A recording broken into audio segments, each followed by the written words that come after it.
Hola, nos da mucho gusto saber que estás nuevamente con nosotros. El día de hoy seguiremos hablando sobre uno de los muebles o del mobiliario del tabernáculo, el Arca del Pacto. Hay mucho que aprender todavía, ¿no es así? Seguramente aprendiste mucho la clase pasada. Y como siempre lo hacemos, iniciamos con una oración pidiéndole a Dios que Él nos ayude en este tiempo. Pero antes de orar, quisiéramos hacer un repaso de la pregunta que hicimos la semana pasada. ¿Qué es orar? Dijimos que orar es hablar con Dios. Si podemos hablar, lo podemos hacer tal y como hablamos con cualquier otra persona. Pero no es necesario así, ni solamente así podemos hablar con Dios, sino que también puede ser desde el corazón. El día de hoy, la pregunta que tengo para ti es, ¿quiénes pueden orar? ¿Te has hecho esa pregunta? Bueno, si orar es hablar con Dios, decirle lo que hay en nuestro corazón, ¿será que cualquier persona lo puede hacer? La respuesta es sí, cualquier persona lo puede hacer. Lo que debemos de tener en mente es si Dios va a escuchar o si Dios va a responder lo que esa persona diga. Quisiera yo leerte el versículo en el que estamos meditando en estas lecciones, nuestro versículo lema que está en Hebreos capítulo 8 y versículo 1. Ahora bien, el punto principal de lo que venimos diciendo es que tenemos tal sumo sacerdote, el cual se sentó a la diestra del trono de la majestad en los cielos. Este versículo dice que tenemos. ¿Pero tenemos quiénes? ¿Todo el mundo? No, solo los que creemos en Jesús, quien murió, fue sepultado y resucitó por ti y por mí. Los que somos hijos de Dios, somos los que podemos comunicarnos con Jesús directamente y hacerlo en cualquier momento y en cualquier lugar. Y entonces, ahora que has creído en el Señor Jesús, puedes acercarte a Dios Padre en plena confianza por medio de la oración, justo como lo vamos a hacer en estos momentos. Cierra tus ojos y vamos a orar. Gracias te damos, Dios, porque nos estás dando esta oportunidad de aprender sobre tu palabra. Te pedimos que nos sigas enseñando más. En nombre del Señor Jesús. Amén.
Imagina lo que siente un criminal cuando llega a la corte y escucha que se debe de poner en pie, se debe de levantar y mostrar respeto porque el juez está por llegar.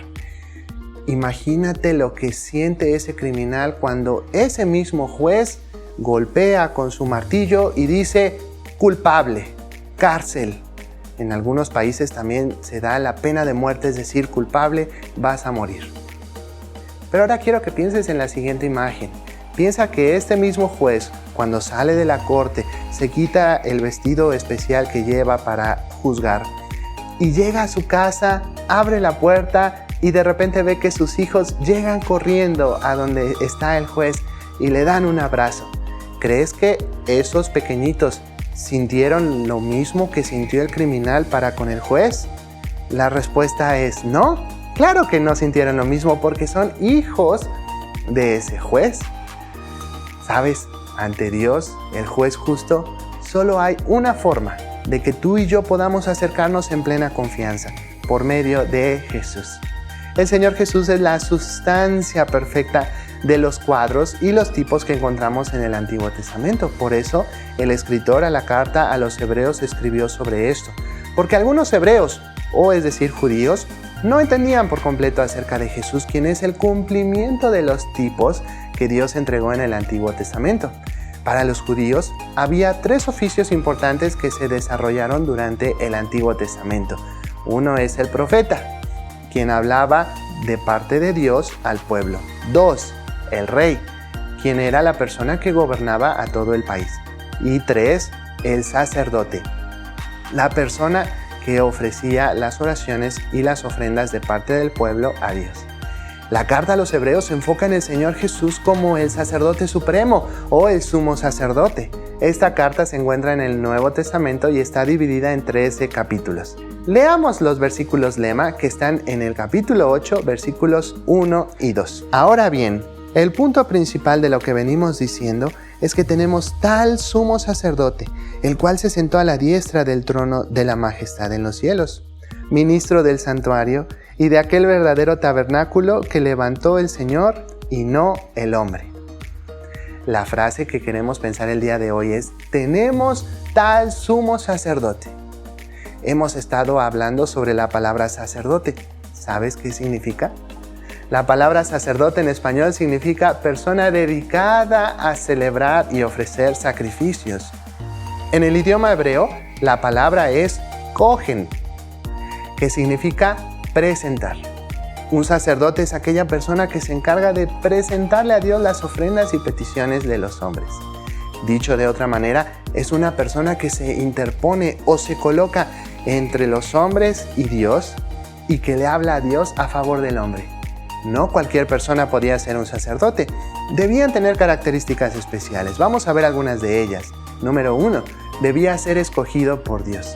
La nación de Israel se dividía en 12 tribus, es decir, los hijos de 12 hombres que fueron hijos de Jacob. Sus nombres de los hijos de Jacob fueron los siguientes: Rubén, Simeón, Leví, Judá, Isaacar, Zabulón, Benjamín, Dan, Neftalí, Gad, Aser y José. Entre el pueblo de Israel era común identificarte con tu nombre y decir de qué tribu eras. Por ejemplo, Moisés, ¿sabes de qué tribu era? Él era de la tribu de Leví, es decir, descendiente de Leví. Tendríamos que decir Moisés, hijo de Amram, de la tribu de Leví. Para ser sacerdote, tendrías que pertenecer a la tribu de Leví. Solo los levitas o los hijos de Leví podían ser sacerdotes. De la tribu de Leví, Dios escogió para ser sacerdotes a los descendientes de Aarón. El primer sacerdote fue Aarón, hijo de Amram de la tribu de Leví. Aarón fue hermano mayor de Moisés. Número 2. El sacerdote era propiedad de Dios. Los sacerdotes pertenecían a Dios de ciertas maneras. Cuando Moisés bajó del monte Sinaí y encontró al pueblo de Israel adorando al becerro de oro, Dios separó a los levitas de las demás tribus para que fueran su propiedad.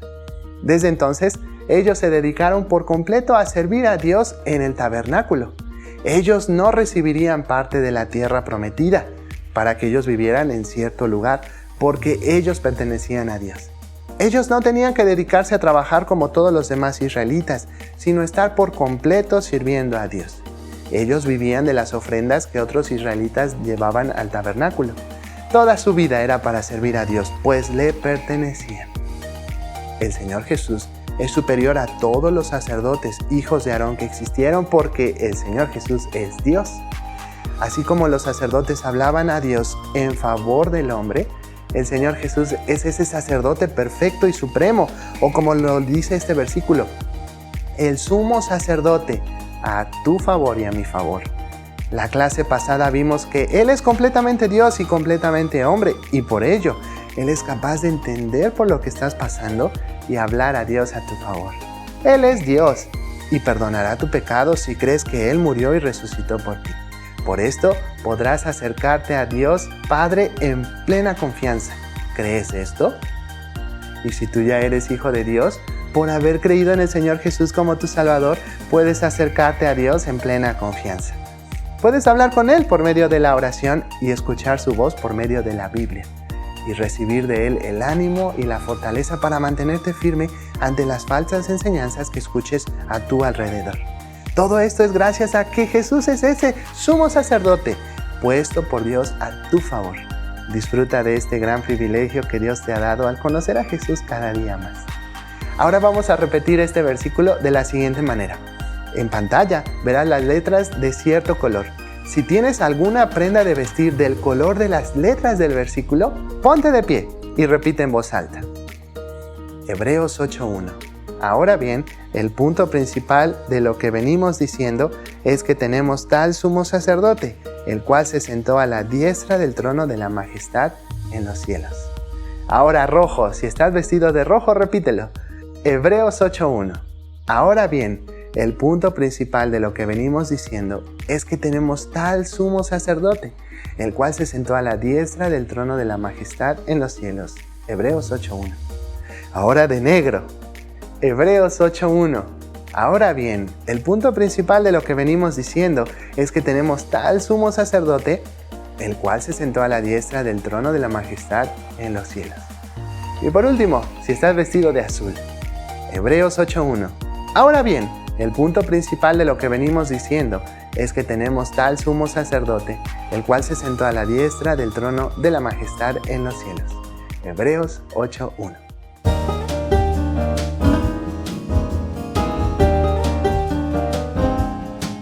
Es el Señor quien me salvó, es el Señor quien me libró. Pagó el precio mi Señor Jesús por su muerte allá en la cruz. Si el Señor resucitó, así la muerte ya venció. Ahora quiero a mi Señor por siempre darlo.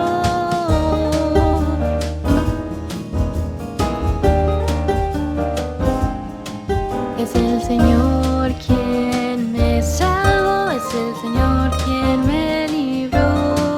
Pagó el precio mi Señor Jesús por su muerte allá en la cruz. Si el Señor resucitó, así la muerte ya venció. Ahora quiero a mi Señor por siempre darlo.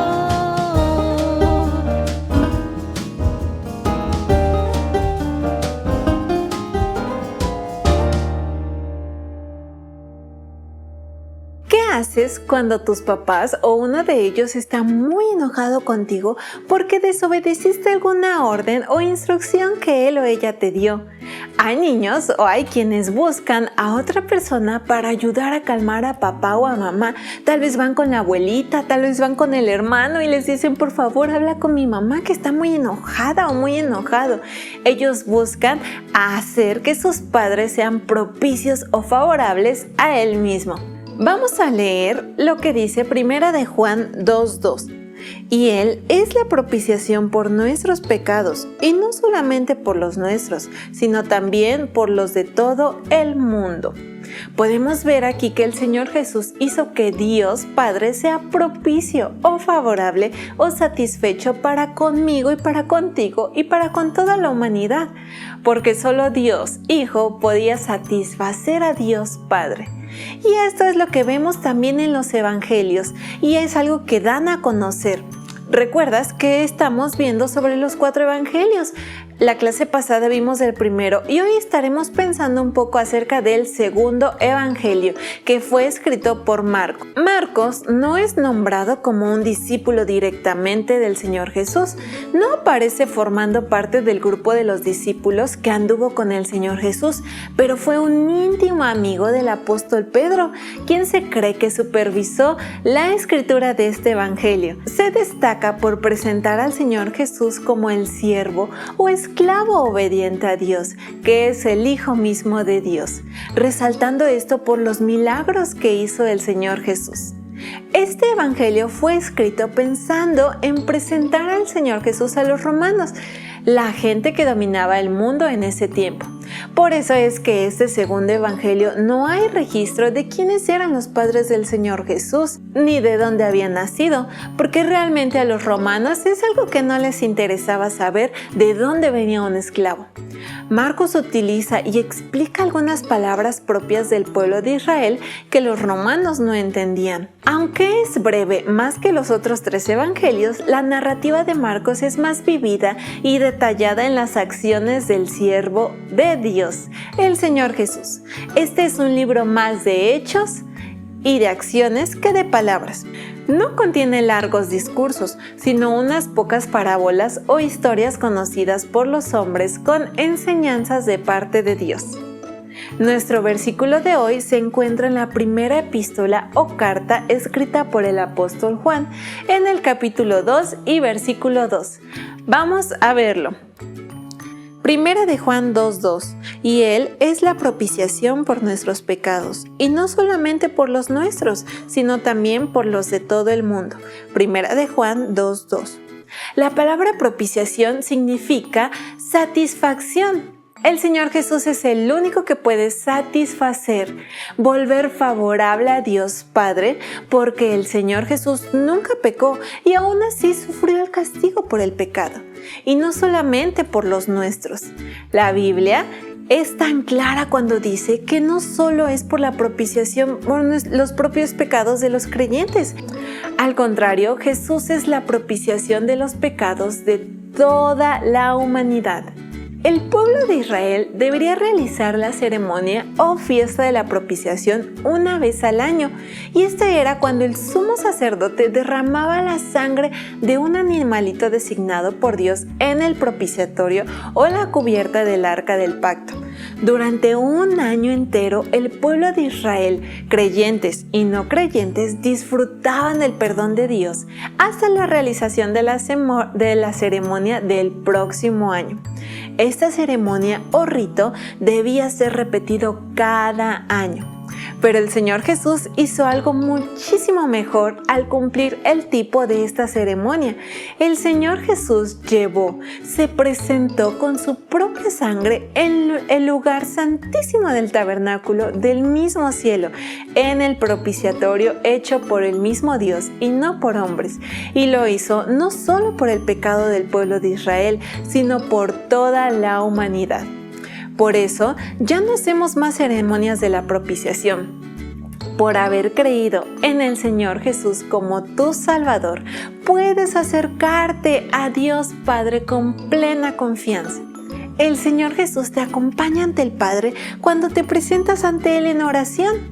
Si has cometido algún pecado como hijo de Dios, allí puedes confesarlo y Dios Padre promete perdonarte y limpiarte de toda maldad, porque el Señor Jesús ya pagó por todos tus pecados cuando Él murió y resucitó al tercer día. También puedes pedirle a Dios ánimo y fortaleza para seguir fielmente con Él, aunque otras personas busquen que no creas lo que dice la Biblia y lo que ésta nos enseña, que es la palabra de Dios. Así que por haber creído en el Señor Jesús como tu Salvador, puedes acercarte a Dios Padre en plena confianza. Y si tú aún no has creído en el Señor Jesús como tu Salvador, Dios no está propicio a ti, sino que la ira de Dios está lista para ser ejecutada, castigando a todos a quienes no quieren creer en el Señor Jesús como su Salvador. Hoy mismo puedes reconocer tu pecado y creer en el Señor Jesús para que Dios Hijo haga que Dios Padre sea propicio, favorable o satisfecho contigo. ¿Creerás ahora mismo en el Señor Jesús como tu Salvador? Vamos a decir juntos este versículo. Recuerda que mencionamos la cita al principio y al final. Van a ir apareciendo algunas imágenes o algunos emojis que nos van a recordar la palabra que va y vamos a tratar de decirlo de memoria. ¿Estás listo? Comenzamos. Primera de Juan 2:2, y Él es la propiciación por nuestros pecados, y no solamente por los nuestros, sino también por los de todo el mundo. Primera de Juan 2:2. Primera de Juan 2:2, y Él es la propiciación por nuestros pecados, y no solamente por los nuestros, sino también por los de todo el mundo. Primera de Juan 2:2. Primera de Juan 2:2, y Él es la propiciación por nuestros pecados, y no solamente por los nuestros, sino también por los de todo el mundo. Primera de Juan 2:2. Primera de Juan 2:2, y Él es la propiciación por nuestros pecados, y no solamente por los nuestros, sino también por los de todo el mundo. Primera de Juan 2:2. Primera de Juan 2:2, y Él es la propiciación por nuestros pecados, y no solamente por los nuestros, sino también por los de todo el mundo. Primera de Juan 2:2. ¿Recuerdas que la clase pasada realizamos un arca, precisamente de la que estuvimos estudiando? Si tú no lo has hecho, entonces ponle pausa a este video, regrésate al video pasado y haz con nosotros esta manualidad. Si tú ya la tienes hecha, entonces ve por ella y tenla presente durante esta lección para que mientras estemos escuchando puedas irla viendo e ir comparando y aprendiendo más acerca de este mobiliario del día de hoy, que es todo lo que constituye el arca.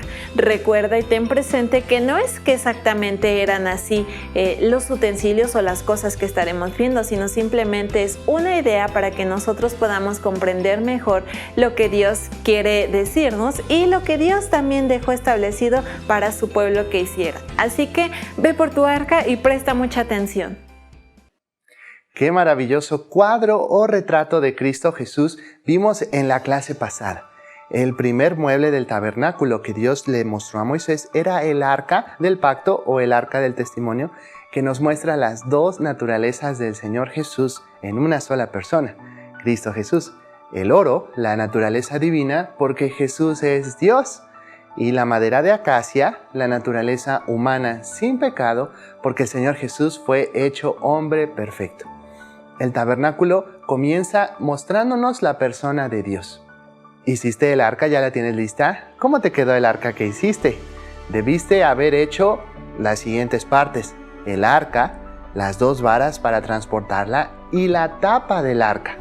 A esa tapa del arca Dios le puso un nombre muy especial, le llamó el propiciatorio.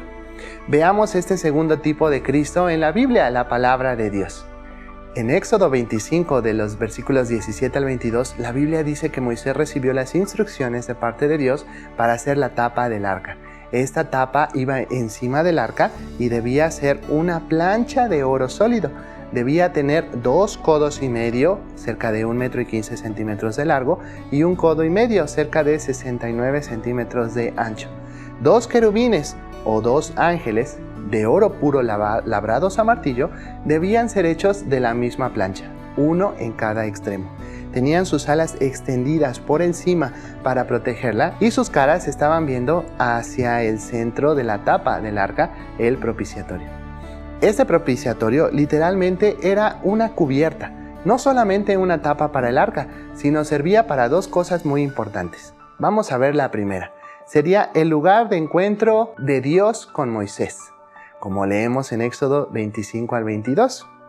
Y de allí me declararé a ti y hablaré contigo de sobre el propiciatorio, de entre los 2 querubines que están sobre el arca del testimonio, todo lo que yo te mandaré para los hijos de Israel.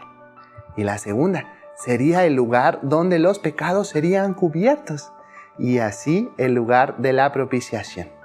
Había una razón especial para este nombre, o el nombre propiciatorio, lo que nos lleva a estudiar este conjunto de palabras: propiciar, propiciación, propiciatorio y el que propicia.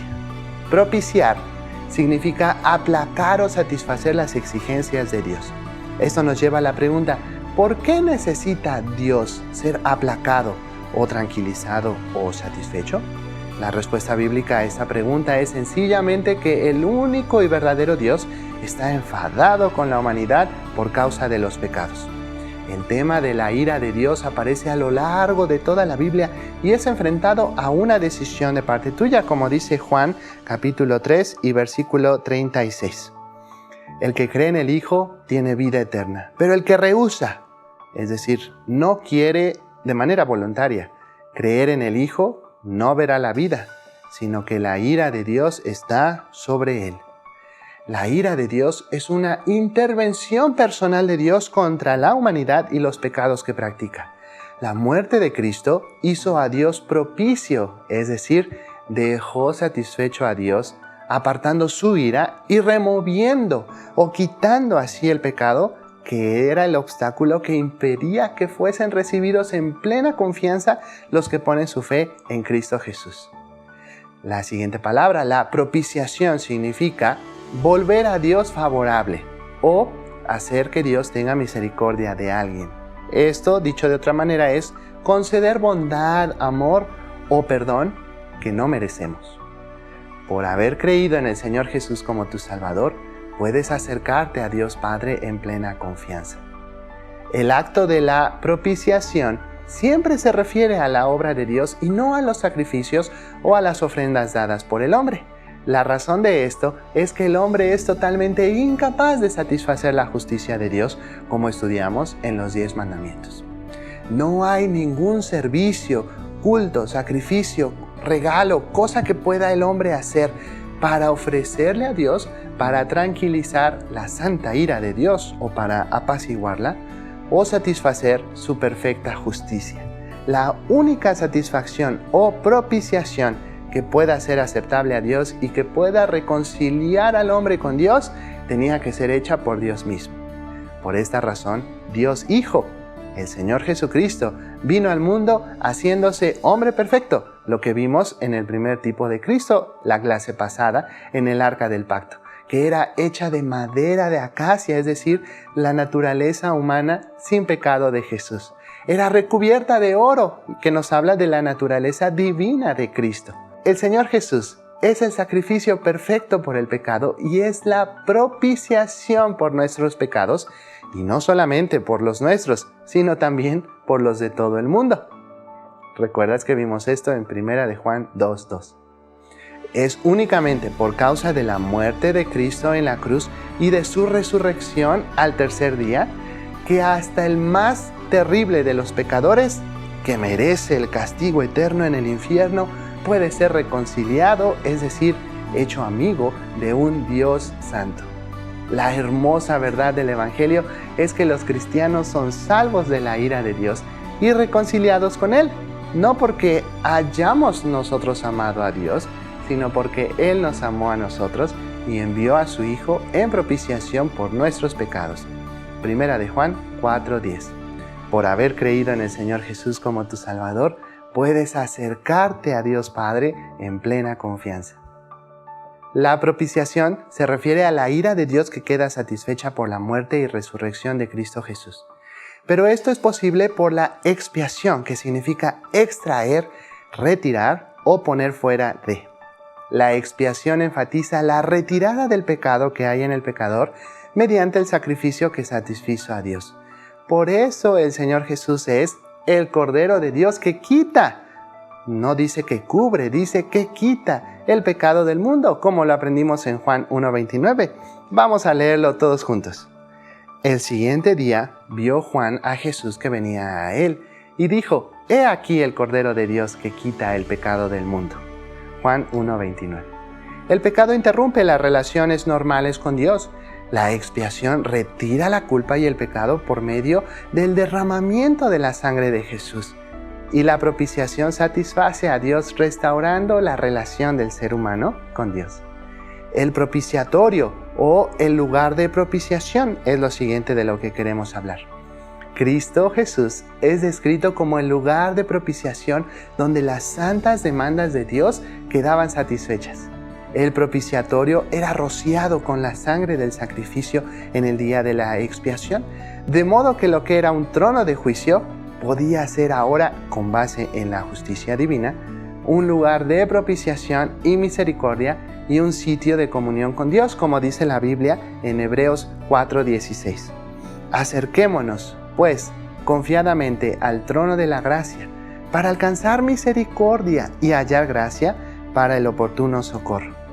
Por haber creído en el Señor Jesús como tu Salvador, puedes acercarte a Dios Padre en plena confianza.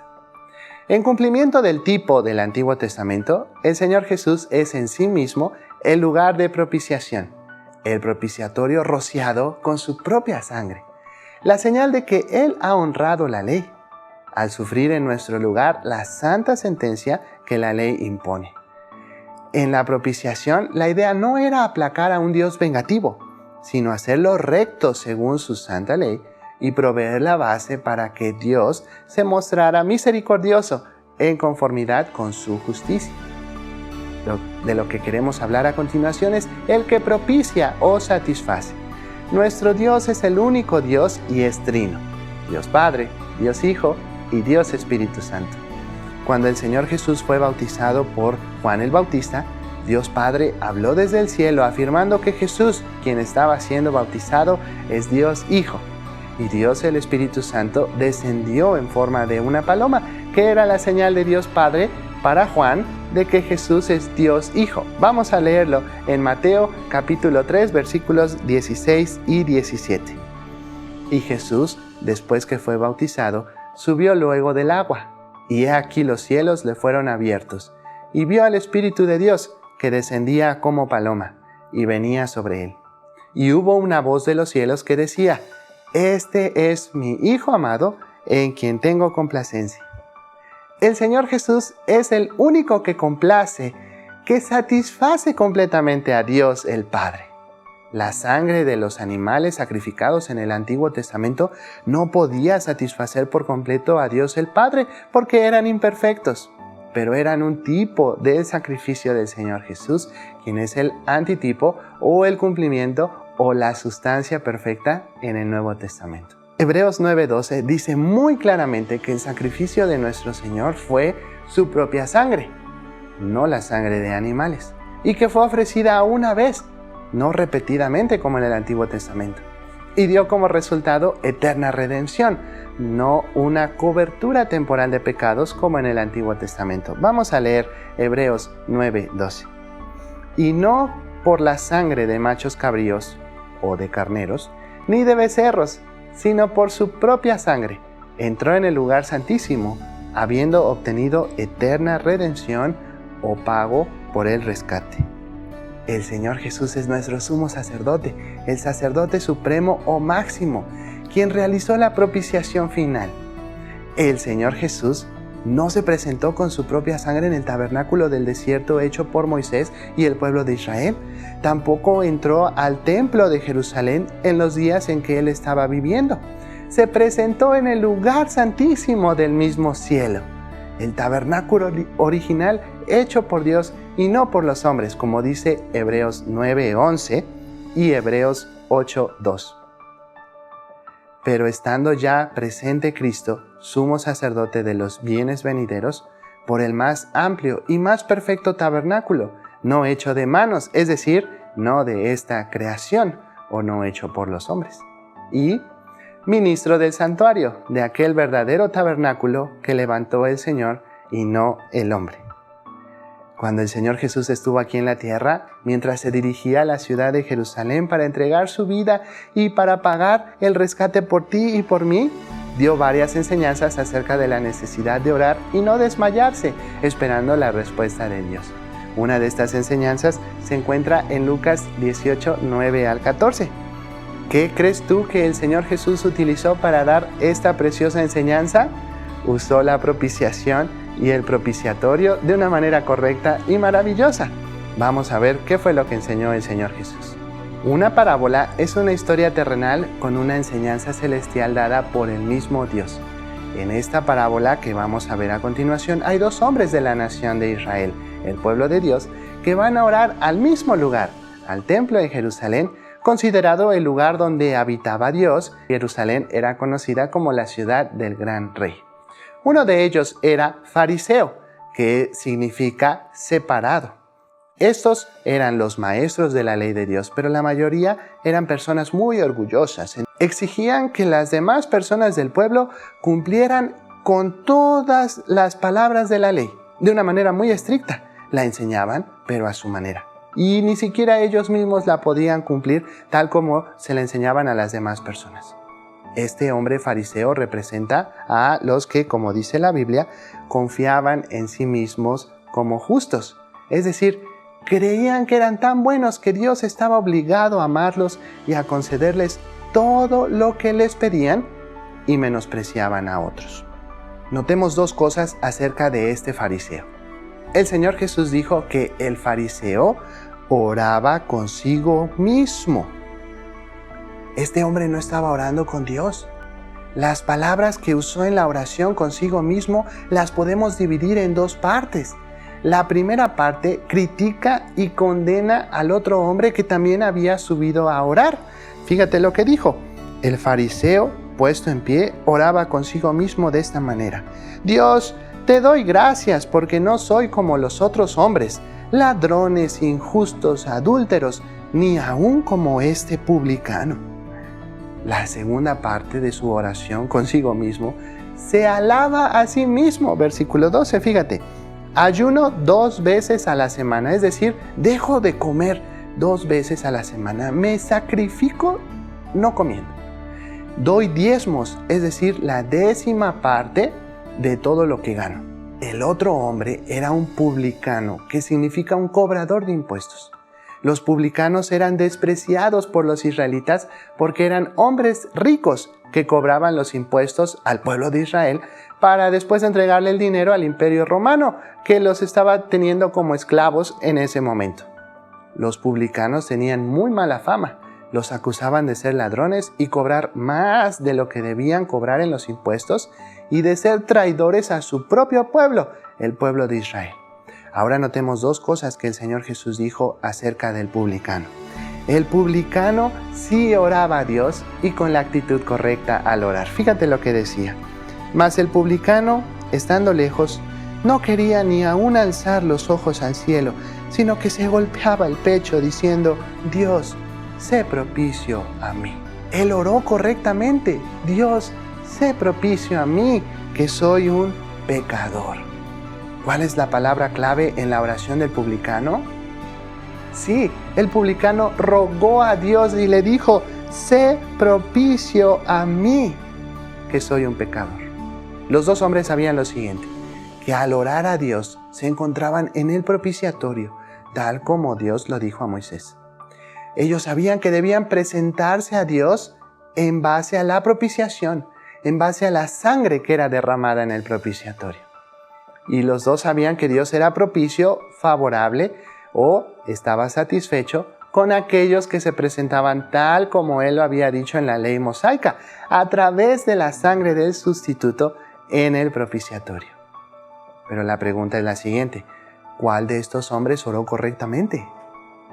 El Señor Jesús dijo que el publicano retornó a su casa justificado antes que el otro, es decir, librado de la ira de Dios, y no el fariseo. Dios quedó satisfecho o propicio.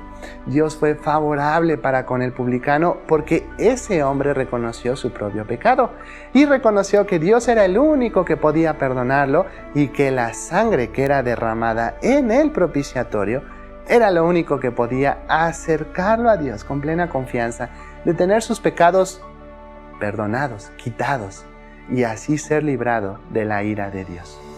Por haber creído en el Señor Jesús como tu Salvador, puedes acercarte a Dios Padre en plena confianza.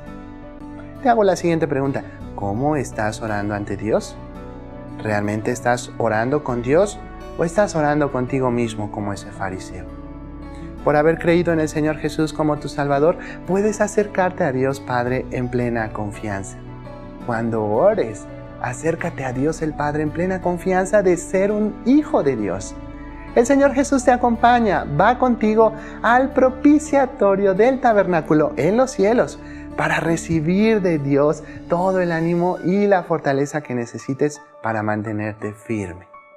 Si aún no has creído en el Señor Jesús como tu Salvador, entonces estás en la posición del fariseo, creyendo que no eres tan malo como Dios dice. Tal vez hasta niegas que Dios existe. La verdad es que un día todos, absolutamente todos, vamos a estar delante de Dios. ¿Cómo estarás? ¿Cómo te presentarás delante de Él? Si reconoces que has pecado y crees de todo corazón que Dios te ama tanto que, como dice la Biblia, envió a su Hijo en propiciación por nuestros pecados, hoy mismo el Señor Jesús vendrá a vivir en ti. Recuerda lo que dice la Biblia en Juan 3:36. El que cree en el Hijo tiene vida eterna, al mismo Señor Jesús en el que cree. Pero el que rehúsa es decir, voluntariamente no quiere creer en el Hijo, no verá la vida, sino que la ira de Dios está sobre él. Entonces, ¿cuál será tu decisión? ¿Creerás en el Señor Jesús o te rehusarás a creer en Él? Allí en donde estás, por favor, cierra tus ojos e inclina tu cabeza para decirle a Dios tu decisión respecto de esto. Y voy a dar un tiempo para que lo hagas.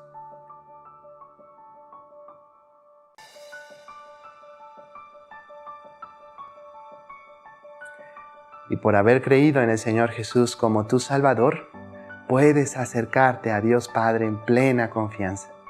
¿Conoces personas que rechazan las enseñanzas de la Biblia? A veces las personas se ríen de quienes creemos en Jesús y de que creemos lo que la Biblia dice y enseña. Otras personas son indiferentes, ni dicen que sí ni dicen que no. Recuerda que el Señor Jesús te acompaña y va contigo cuando oras al Padre, a Dios Padre.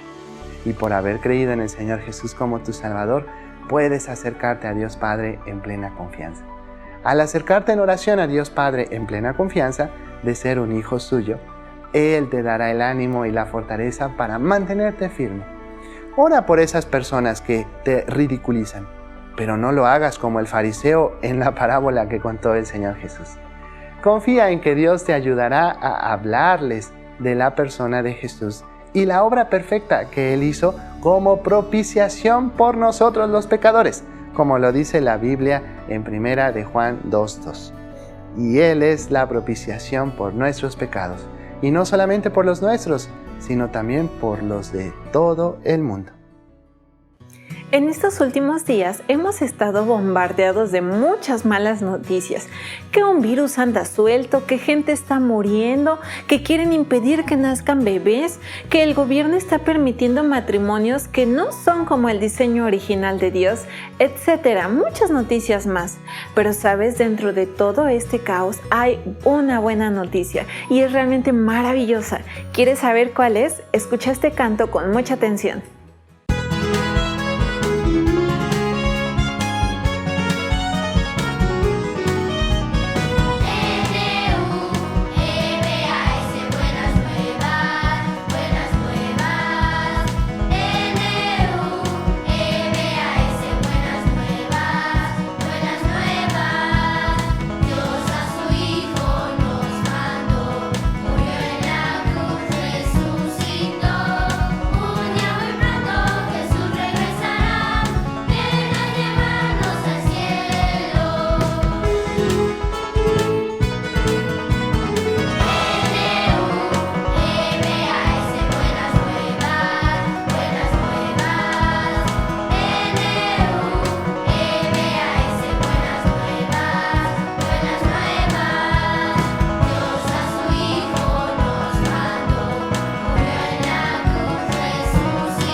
Buenas nuevas.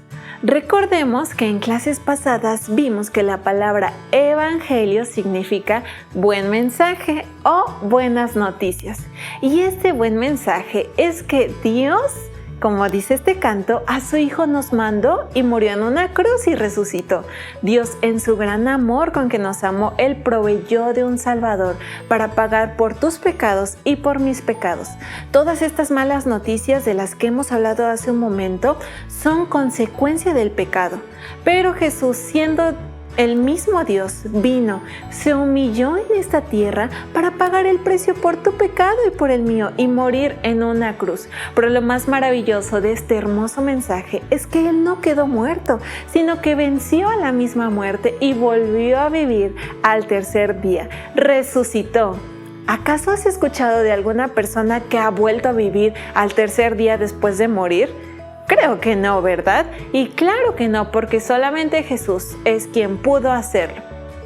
Un día muy pronto Jesús regresará y viene a llevarnos al cielo. Habrá un día cuando Jesús vuelva a esta tierra y será para tomar a todos los que han creído en Él como su único Señor y Salvador, o sea, los que son sus hijos, y los llevará a vivir para siempre con Él en su morada celestial. ¡Qué gran privilegio vivir en su propia casa! Si el Señor Jesús volviera hoy mismo, ¿te irías con Él?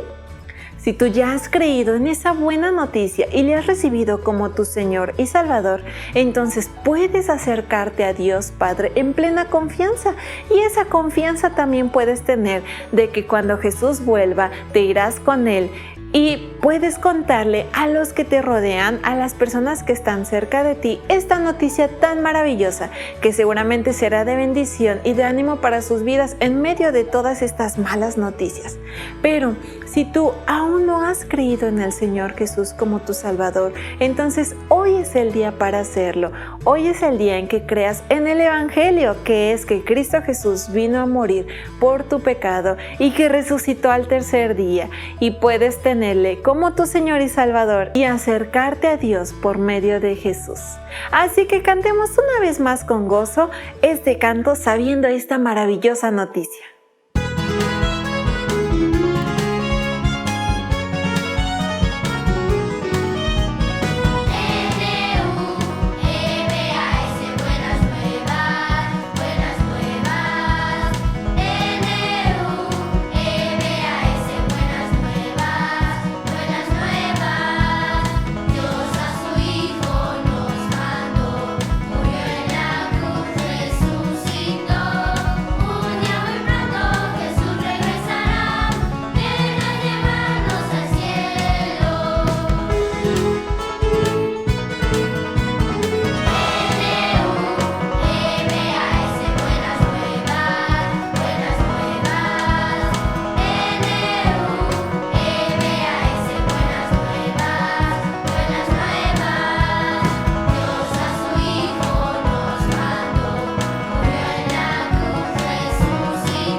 Llegado al final de esta clase y hemos aprendido mucho acerca de este tema. Recuerda que cada semana seguiremos estudiando acerca de los mobiliarios del tabernáculo y más acerca de los tipos del Señor Jesús. Puedes compartir esto con tus amigos, enviarles el link. Tal vez no puedes ahorita verlos en persona, pero puedes compartirlo con los que están en tu casa, tus amigos, tu familia. Y recuerda que si tú realizaste la manualidad del Arca del Pacto, puedes tomarle una foto y enviárnosla o mandársela a tus maestros. Si tienes dudas, también puedes contactarte con nosotros. Nos vemos la próxima y que Dios te bendiga.